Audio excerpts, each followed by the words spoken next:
2019 August 10 ലോകം മുഴുവൻ ഉറ്റുനോക്കുന്ന അത്രയേറെ കുപ്രസിദ്ധനായ ഒരു തടവുകാരനെ മാൻഹാട്ടനിലെ അതീവ സുരക്ഷയുള്ള ജയിലിനുള്ളിൽ അബോധാവസ്ഥയിൽ കണ്ടെത്തുകയാണ്. മണിക്കൂറുകൾക്കുള്ളിൽ അധികൃതർ ഒരു കാര്യം ഉറപ്പിച്ചു പറയുന്നുണ്ട്: ഇത് ആത്മഹത്യയാണ്. പക്ഷേ വിവരങ്ങൾ ഓരോന്നായിട്ട് പുറത്തു വരാൻ തുടങ്ങിയപ്പോൾ ഡോക്ടർമാരും ജേർണലിസ്റ്റുകളും എന്തിനെ മുൻ FBI ഏജന്റുമാർ പോലും ഒരു കാര്യം പറഞ്ഞു തുടങ്ങി: ഇതെത്ര വിശ്വസിക്കാൻ കൊള്ളുന്ന കാര്യമല്ല. ആത്മഹത്യ ചെയ്തു എന്ന് പറയപ്പെടുന്ന ആള് യഥാർത്ഥത്തിൽ കൊല്ലപ്പെട്ടതാണെങ്കിലും ഈ വീഡിയോയിൽ നമുക്ക് ആ ജയിലിനുള്ളിലേക്കൊന്ന് പോകാം. അദ്ദേഹത്തിന്റെ അവസാന മണിക്കൂറുകളിൽ അവിടെ എന്താണ് സംഭവിച്ചതെന്ന് നോക്കാം. പോസ്റ്റ്മോർട്ടം റിപ്പോർട്ടിലും CCTV ദൃശ്യങ്ങളിലും എന്തൊക്കെയാണ് ഉള്ളത്? നമുക്ക് ആ അപകടകരമായിട്ടുള്ള ചോദ്യം ഒന്നും കൂടി ചോദിക്കേണ്ടതുണ്ട്. ജെഫ്രിൻ എപ്സ്റ്റീൻ യഥാർത്ഥത്തിൽ ആത്മഹത്യ ചെയ്തതാണോ, അതോ അദ്ദേഹം കൊല്ലപ്പെട്ടതാണോ?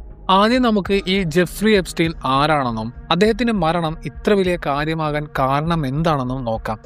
എപ്സ്റ്റീൻ ഒരു കോടീശ്വരനായിരുന്നു.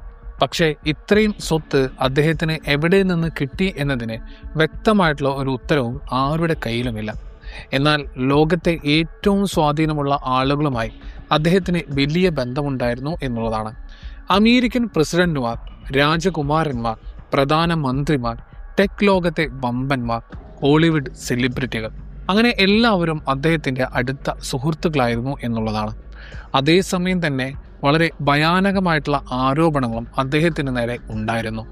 പെൺകുട്ടികളെ ലൈംഗികമായി ചൂഷണം ചെയ്യുന്ന ഒരു വലിയ നെറ്റ്വർക്ക് തന്നെ അദ്ദേഹം നടത്തിയിരുന്നു എന്നും പ്രായപൂർത്തിയാകാത്ത പെൺകുട്ടികളെ പണക്കാർക്കും സ്വാധീനമുള്ളവർക്കും വേണ്ടി എത്തിച്ചു കൊടുത്തിരുന്നു എന്നുള്ളൊരു ആരോപണം ആൾക്കെതിരെ ഉണ്ടായിരുന്നു എന്നുള്ളതാണ്. 2019 അദ്ദേഹം വീണ്ടും അറസ്റ്റിലായി. കേസ് വിചാരണയിലേക്ക് പോവുകയും സമ്മർദ്ദത്തിന് വഴങ്ങി അദ്ദേഹം പേരുകൾ വെളിപ്പെടുത്തി തുടങ്ങുകയും ചെയ്താൽ പല വമ്പൻ സ്രാവുകളുടെയും കസേര ഇളകും എന്നതായിരുന്നു അവസ്ഥ. ഇനി നമുക്ക് മരണം നടന്ന ആ സ്ഥലത്തേക്കൊന്ന് പോകാം. ന്യൂയോർക്ക് സിറ്റിയിലെ മെട്രോപൊളിറ്റൻ കറക്ഷണൽ സെന്റർ അഥവാ MCC അമേരിക്കയിലെ ഏറ്റവും സുരക്ഷിതമായ ജയിലുകളിൽ ഒന്നാണത്. അവിടെയുള്ള സ്പെഷ്യൽ ഹൗസിംഗ് യൂണിറ്റിലായിരുന്നു എപ്സ്റ്റീനെ പാർപ്പിച്ചിരുന്നത്. ഔദ്യോഗികമായി പുറത്തു വന്ന കഥ ലളിതമാണ്. ഓഗസ്റ്റ് 10 പുലർച്ചെ ഗാർഡുകൾ നോക്കുമ്പോൾ ബെഡ്ഷീറ്റ് ഉപയോഗിച്ച് സെല്ലിനുള്ളിൽ തൂങ്ങി നിൽക്കുന്ന എപ്സ്റ്റീനെയാണ് കണ്ടത്. ഉടനെ ആശുപത്രിയിൽ എത്തിച്ചെങ്കിലും മരണം സംഭവിച്ചിരുന്നു എന്നാണ് പറയുന്നത്. ന്യൂയോർക്ക് സിറ്റി മെഡിക്കൽ എക്സാമിനർ ഇതൊരു ആത്മഹത്യയാണെന്ന് വിധിച്ചു. അമേരിക്കൻ നീതിന്യായ വകുപ്പിന്റെ ദീർഘകാലത്തെ അന്വേഷണവും ഇതേ നിഗമനത്തിലാണ് എത്തിച്ചേർന്നത്. പക്ഷേ ഇവിടെയാണ് ആദ്യത്തെ സംശയം തുടങ്ങുന്നത്. Postmortem report. എപ്സ്റ്റീന്റെ കുടുംബം മൈക്കൽ ബേഡൻ എന്ന ഡോക്ടറെ പോസ്റ്റ്മോർട്ടം നിരീക്ഷിക്കാൻ ഏൽപ്പിച്ചിരുന്നു. അദ്ദേഹം അമേരിക്കയിലെ ഏറ്റവും പ്രശസ്തനായിട്ടുള്ള ഫോറൻസിക് പാത്തോളജിസ്റ്റുകളിൽ ഒരാളാണ്.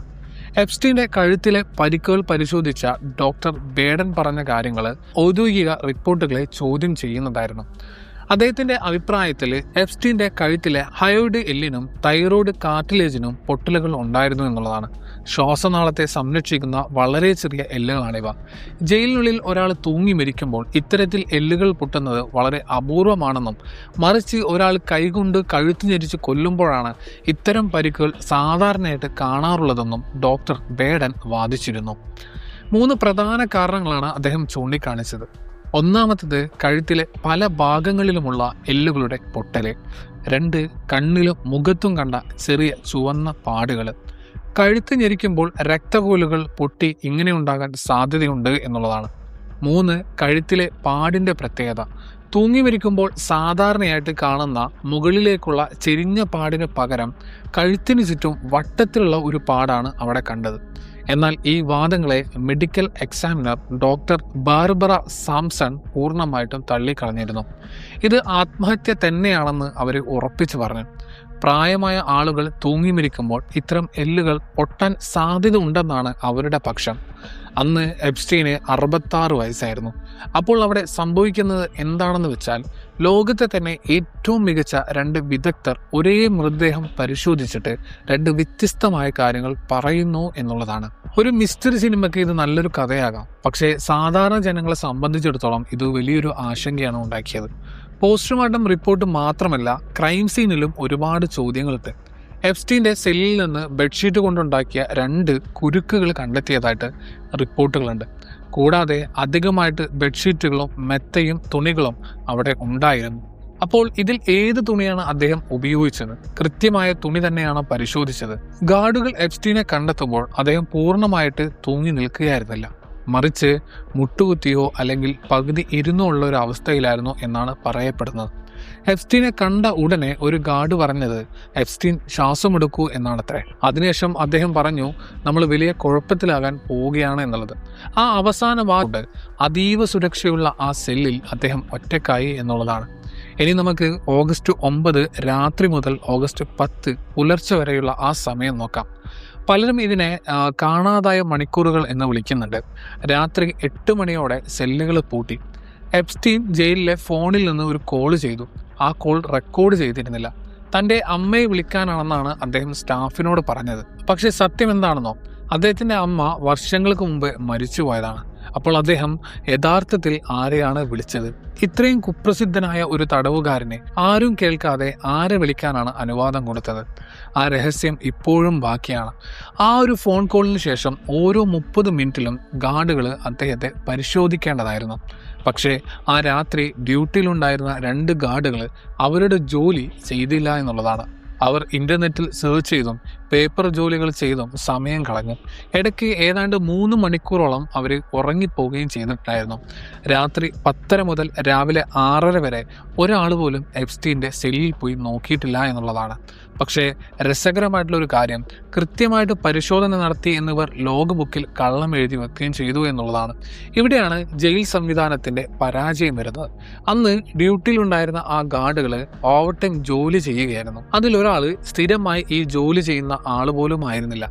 അമേരിക്കൻ ജയിൽ സിസ്റ്റം അന്ന് വലിയൊരു പ്രതിസന്ധിയിലായിരുന്നു ഉണ്ടായിരുന്നത്. ആളുകളുടെ കുറവും അമിതമായിട്ടുള്ള ജോലിഭാരവും കാരണം ഗാർഡുകൾ പലരും തളർന്നിരിക്കുകയായിരുന്നു. ഈ 2 ഗാർഡുകൾക്കെതിരെ പിന്നീട് കേസ് വരികയും ചെയ്തു. പക്ഷേ അവർക്ക് ജയിൽ ശിക്ഷയൊന്നും കിട്ടിയില്ല. പകരം കമ്മ്യൂണിറ്റി സർവീസ് ചെയ്താൽ മതിയെന്ന ധാരണയിൽ കേസ് ഒതുക്കി തീർക്കുകയാണ് ഉണ്ടായത്. സിസ്റ്റം അതിൻ്റെ തന്നെ തെറ്റുകൾ മൂടിവെക്കാൻ ശ്രമിക്കുകയാണെന്ന് പലരും സംശയിക്കാൻ ഇത് കാരണമായിട്ട് മാറിയിരുന്നു. ഇതൊക്കെ പോരാഞ്ഞിട്ട് അടുത്ത വലിയ സംശയം വരുന്നത് CCTV ക്യാമറകളുടെ കാര്യത്തിലാണ്.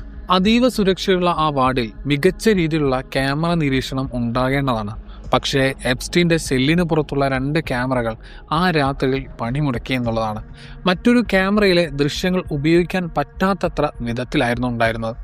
ഇതിനു മുമ്പ് ജൂലൈ 23-ന് അദ്ദേഹം ആത്മഹത്യക്ക് ശ്രമിച്ചപ്പോഴുള്ള ദൃശ്യങ്ങളും സാങ്കേതിക തകരാറ് കാരണം ഡിലീറ്റായി പോയി എന്നാണ് അധികൃതർ പറഞ്ഞത്.